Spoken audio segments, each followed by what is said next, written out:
अस्सलाम वालेकुम वरहमतुल्लाहि वबरकातुहू। नाखून काटने का सुन्नत तरीका, सबसे पहले जो शहादत वाली उंगली है इसका हम नाखून काटेंगे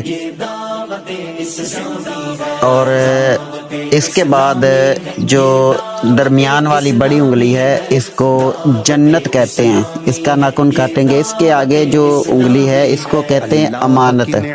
अब हम इसका नाखून काटेंगे।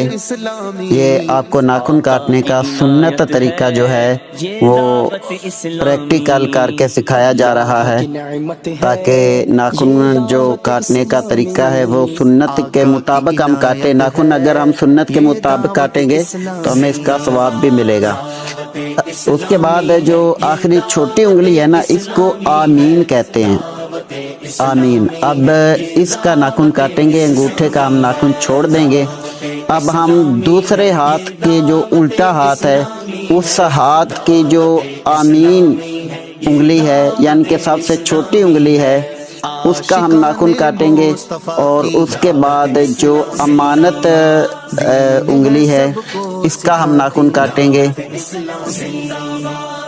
और इसके बाद जो बड़ी उंगली है इसको जन्नत कहते हैं और इस उंगली का हम नाखून काटेंगे। ये सुन्नत तरीके के मुताबिक नाखून काटे जा रहे हैं। उसके बाद जो शहादत की उंगली है इसका नाखून काटेंगे। जो अंगूठे के साथ उंगली होती है इस उंगली को शहादत कहते हैं। और इसके बाद जो है हमारे ये अंगूठा है इसका हम नाखून काटेंगे और इसके बाद जो सीधा हाथ है सीधे हाथ का अंगूठे का नाखून हम काटेंगे, क्योंकि पहले जो हमने नाखून काटने शुरू किए थे वो शहादत की उंगली से किए थे और जो हाथ का सीधे हाथ का अंगूठा है उसके हमने नाखून नहीं काटे थे, इसके नाखून हमने आखिर में काटने हैं।